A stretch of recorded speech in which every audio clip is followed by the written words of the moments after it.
Well, folks, on the line now, we have got another BCMA nominee. It's duo Adele and Andy. How you doing, guys? Very good, thank you. Yeah, Nice to have you on the show. And it's obviously been nominated for your album of the year, Scars. Yes, it was probably the most unexpected thing we've had happen this year. yeah, yeah. Yeah, which is great. We've had a fantastic year, and this has kind of topped it off. So we're delighted to be in such great company with fellow nominees. Yeah, I mean, how did the sort of concept come about? What was it all about? Yeah, so the title track "Scars" it's quite a vulnerable song, really. Adele wrote the song. Traditionally, I tend to do more of the writing, but Adele turned up one day with this song, and I read it. And because I know Adele's history, Adele was bullied quite badly at school, and then she had a number of toxic relationships before we got together. And for her to write this song, I think was quite brave, really, because it talks about some of those situations that she faced, and she kind of like says at the end of it, you know, if you get knocked down, you've got to get up again, and it talks about the fact that instead of feeling angry with the people, she's actually saying they've made me the person that I am. So I'm really proud of Adele for this particular track, and yeah, so that started as the title track, and then we built around it really, and we wanted to find synergy between songs in the sense that we were looking at traumatic things that had happened, and not just to us but to people that we knew, and a lot of the tracks really talk about that.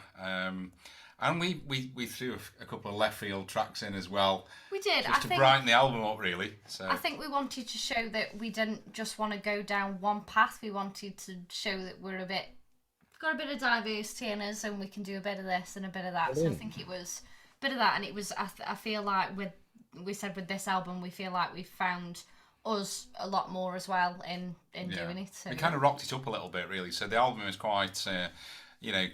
Country kind of rock, really, a lot of the tracks, amongst a couple of ballads and some traditional ones at the end. But so it's got a really nice feel. We're very proud of it.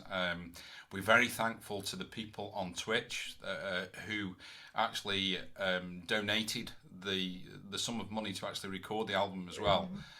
We started off doing an EP, and they actually blitzed through the amount of money that we needed for an EP, and we went, well, what do we do now? And they went, an album, of course. Oh, wow. So, it's to have that happen to you and to be able to go back onto Twitch and say to people, guys, the album that you funded has now been nominated for quite a prestigious award, so we're delighted. Oh, that's fantastic. I mean, I was fortunate last year, went to the first BCMA Awards and did all the interviews and stuff. And this year it's at the Cavern in Liverpool. Are you coming up? We are. We are, yes. Where are you from? Where are you from? We're like Stoke, like West Midlands way. So yeah, I know Stoke very, very well. Yeah. We'll be coming up the M6. Yeah. The M62 into Liverpool. The Cavern, no less. I mean, the brilliant Cavern Club. Yeah. Yes, yeah, it will be our first time actually coming to the BCMAs as well. So it'll be lovely. No, it's usually brilliant, and it's got artists on as well, and yeah, and after parties as well. But shh. but no, I mean, how did it all start for you guys? I mean, have you always been into music? And we have, yeah, but we are outside of country music. We absolutely love our rock music, so we like.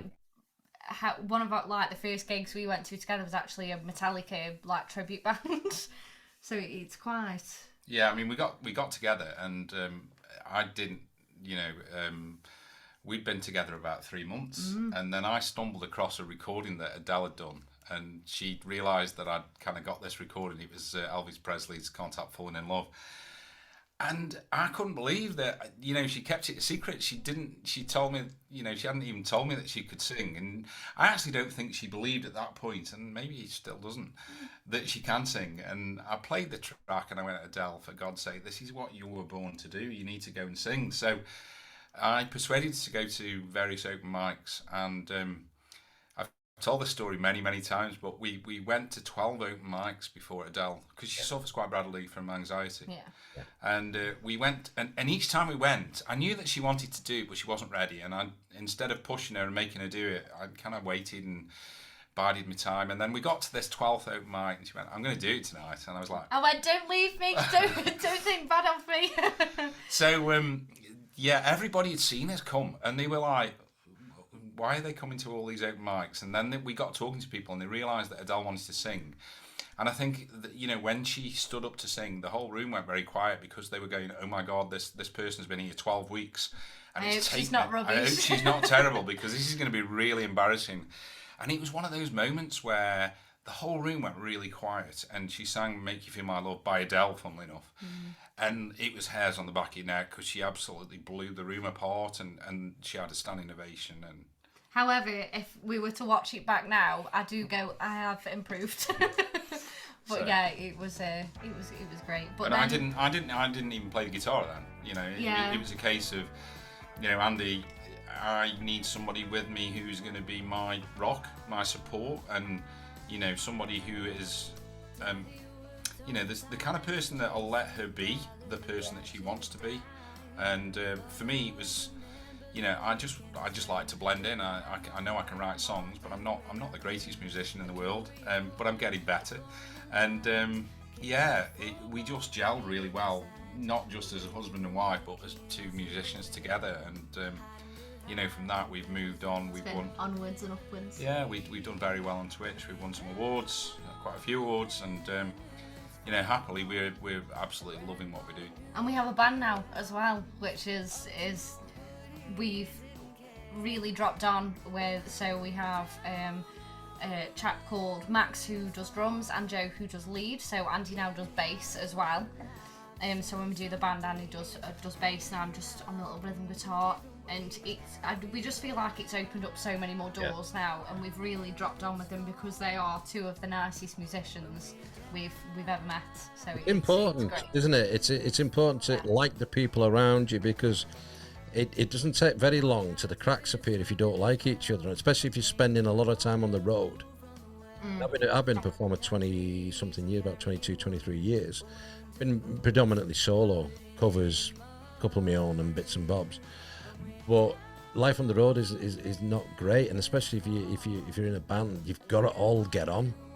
I think at 9 o'clock in the morning, when we're all really tired and we kind of don't like each other, then we'll have a cup of coffee and then get into the swing of it. There's no egos though amongst the four of us, really. I think we're all trying to create the sum of the parts, and nice to get their feedback on stuff as well when yeah, we had a situation where we were asking them, what do you think?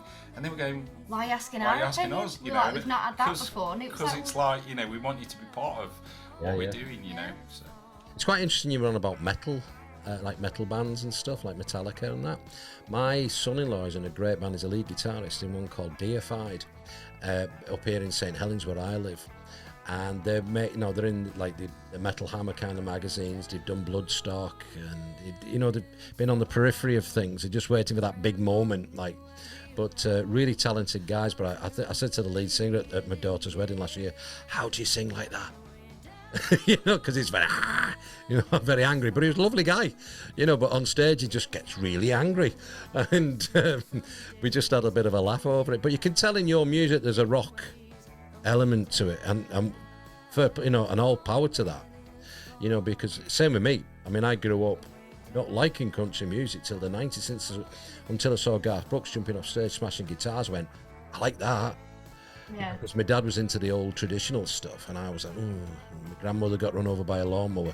I thought, but then I started to appreciate the past decades of country music and what it meant to everybody, and the foundation to where it is now.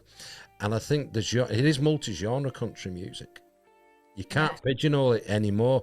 You've got Americana, you've got country rock, you've got what I call coffee shop country, where you could be in a Starbucks and listen to country in the background, but you won't know it's country because it's mellow and it blends in. But then you've got, like I said, you've got all sorts of different country. You've got the honky tonk, the three chords and the true traditional kind of stuff. So it's a melting pot of country, and people sometimes don't realise, but really what is country music? It's telling a story, and the story that you were telling about your anxieties and going back, and obviously it's pertinent right now, Mental Health Week, was it yesterday? And it's so important now that people speak about their anxieties and get it out in the open, whether it's on text or whether you're phoning a friend or whether you're writing a song. It gives you that platform to express yourself, doesn't it?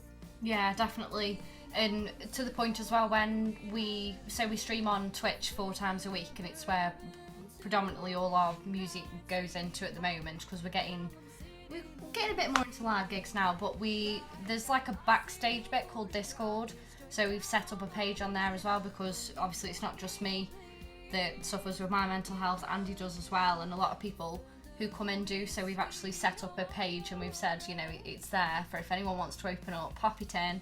And it's got to a point where people will like send us songs and they'll really open up to us, and it's hard and to... stories, people have sent us. I mean, one of the songs on the album, I'm not going to say which one, somebody actually talked to us about their experiences as a nurse and a carer, and basically just send us, in her words, a load of rambling sentences. And I wrote a song called Who's Going to Pray for Her?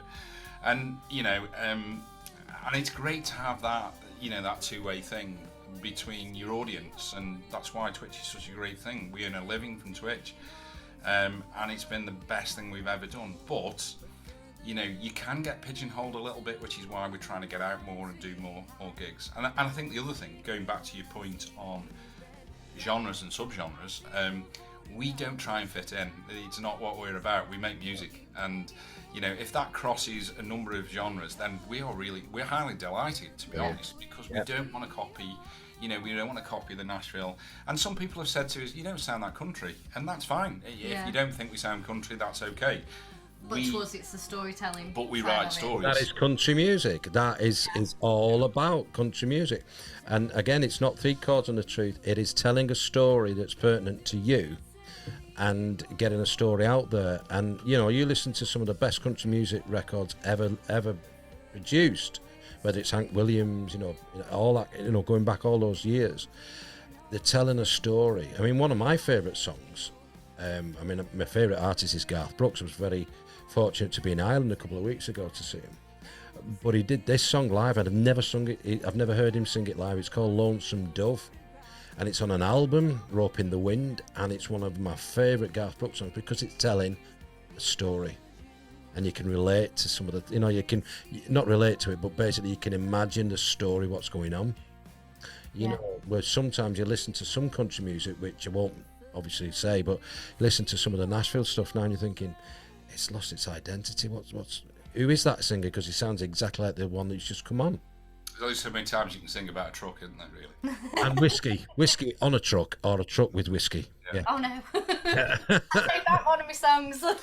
So it's so humbling for somebody to come back to you and say, that song that you've written, it kind of like it is, quite cathartic to me. It helped me to get over issues that I've dealt with myself and all the rest of it. And for us, if we do one thing and make people's life better, then we've done our job. That's what we do. Well, that is, and again, it's not no surprise they've been nominated for Album of the Year with Scars, and like I said, we will play a couple of tracks during the show as well. So I know that the awards are coming thick and fast, 13th of November at the Cavern. What else is in the pipeline for you guys? We've recently wrote some new songs. It's after this album came out, we're like, right, we've got what we want now, we've found our sound, and then we've written these new ones and we've gone, ooh, this sounds entirely different. We like this. Yeah. But yeah, we've got 3 or 4 new ones at the moment. We're planning on doing an EP next year. Hopefully getting out into some festivals. We want to do more live gigs with the band. Definitely. We want to do some festivals.